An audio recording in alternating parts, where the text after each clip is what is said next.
बात सर इसी बात को आगे बढ़ाएं कि इंडिया ने कह दिया कि भाई state actor non state actor फर्क नहीं करेंगे, आतंकी हमला हो उसे भी युद्ध मानेंगे। सर कह रहे हैं कि भाई भरोसा नहीं है, मुनीर जंग नहीं करेगा क्योंकि उसे पता है हार जाएगा, वो अफोर्ड नहीं कर सकता, लेकिन आतंकियों को कितना काबू में रख पाएगा इस पर उन्हें डाउट है। तो फिर आतंकीबाज नहीं आएंगे तो यानी युद्ध तय है। देखो, इसको हमें इस तरीके देखना पड़ेगा। जो पाकिस्तान है वो कहते हैं ना हर देश के पास आर्मी है, पर पाकिस्तान में आर्मी के पास देश है, और वहां पर जो असली पावर इस्लामाबाद से नहीं होती जहां पर सिविल गवर्नमेंट है, बल्कि वहां पर रावलपिंडी से होती है जनरल हेडक्वार्टर।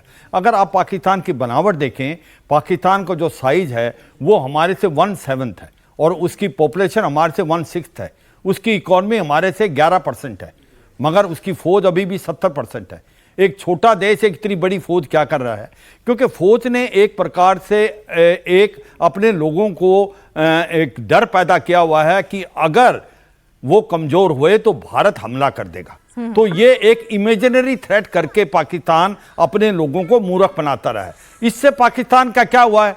पाकिस्तान अपना जो है ज्यादा पैसा डिफेंस में खर्च करता है, फौज उसका खा लेती है पैसा, और जो उसकी इकॉनमी है वो डगमगाती जा रही है। $186 बिलियन का आज कर्जा हो गया, पॉलिटिकल इंस्टेबिलिटी है, आतंकवाद बढ़ रहा है। तो ये देखो सच्चाई है कि पाकिस्तान के अंदरूनी हालात बहुत खराब है, और उसकी वजह एक ही है कि पाकिस्तान की आर्मी, एक आर्मी जो कि ट्रेड और बिजनेस करती है, वो कभी लड़ नहीं सकती। आपको पता होना चाहिए जो फौजी फाउंडेशन है उसका जो बजट है वो $77 बिलियन है जी। रियल स्टेट से लेके बैंक और कोलगेट से लेके सीमेंट सब कुछ वो बनाता है। तो सच्चाई है पाकिस्तान की एक ही पॉलिसी है, ब्लीड इंडिया विद 1000 कट्स। उनको पता है कन्वेंशनल लड़ाई भारत के साथ वो नहीं लड़ सकते, जब भी लड़ेंगे वो हारेंगे, एक बार नहीं बार बार हारे, इसमें कोई शक नहीं। तो अब करेंगे क्या?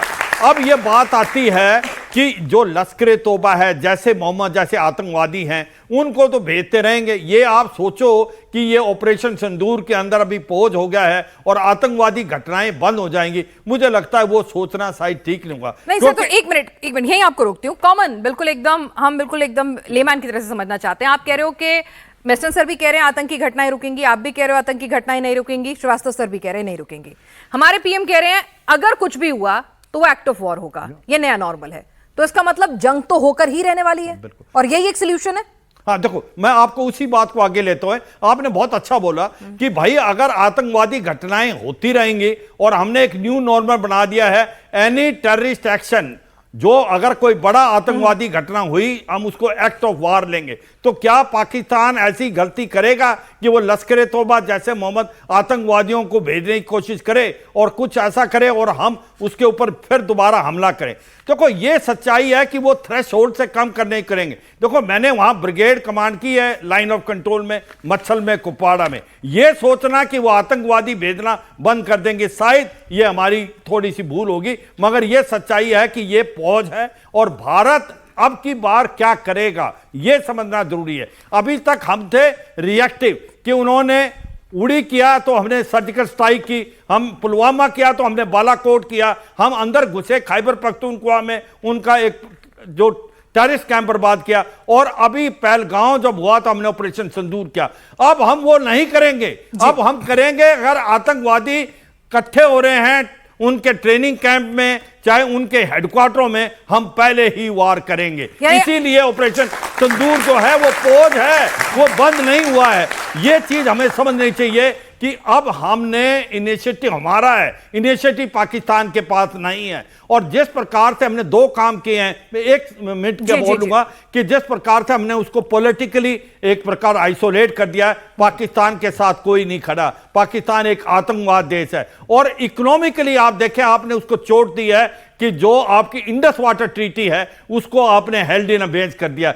पानी के लिए तरसेगा पाकिस्तान, और ये देखना आने वाले समय में। और यही नहीं, चलिए तो पाकिस्तान को पानी के लिए तरसाएंगे और इस बार जख्म खाने का इंतजार नहीं करेंगे। जहां आतंकी इकट्ठे होंगे, इंटेल इनपुट मिलेगा, वहां घर में घुसकर मारेंगे। कैप्टन कुमार, सीधा क्लियर है कि भाई अब हमारा ऑपरेशन जारी है, जब जब हमें इंटेल इनपुट मिलेगा हम घर में घुसकर मारेंगे, रुकना नहीं है। धन्यवाद पिनाज। जय हिंद, समनवरुण, कारगिल दिवस पर सभी सैनिकों को, शहीदों को सलाम, और आप युवाओं को जो हमारे साथ देश के निर्माण में हमारे लिए जुड़े हुए हैं।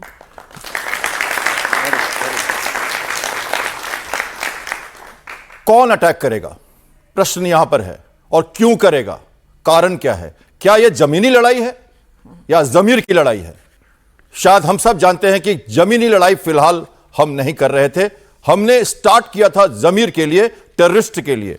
तो उन्होंने कहा है कि आपके हम पानी के प्यासे हैं, उन्होंने कहा है कि हम आपके पानी के प्यासे हैं।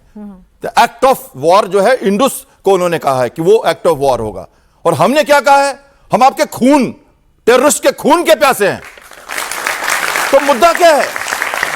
अब कौन अटैक करेगा? पहले पानी के प्यासे हो तो तुम थोड़ी अटैक करोगे, अटैक तो हमें ही करना है, ये मान के चलिए। इसीलिए 3 बजे, जब 10 बजे डीजीएमओ चाहते थे हमारे बात करना, तो हमने डिले कर दिया था। हमने 10 से 3, और उस समय हम इसी मंच पे आपके ही साथ बैठे थे जब यह हुआ था। 3 बजे का डिले किया था हमने, और हमने कैबिनेट से पास कराया terrorism as act of war, ताकि हम सिंदूर खत्म करें 5 बजे, तो ये लेके रखें अपने हाथ में, अपने गिरवान में वो रखें कि आगे हम अटैक करेंगे। तो अटैक तो हमें करना है। अब एक बात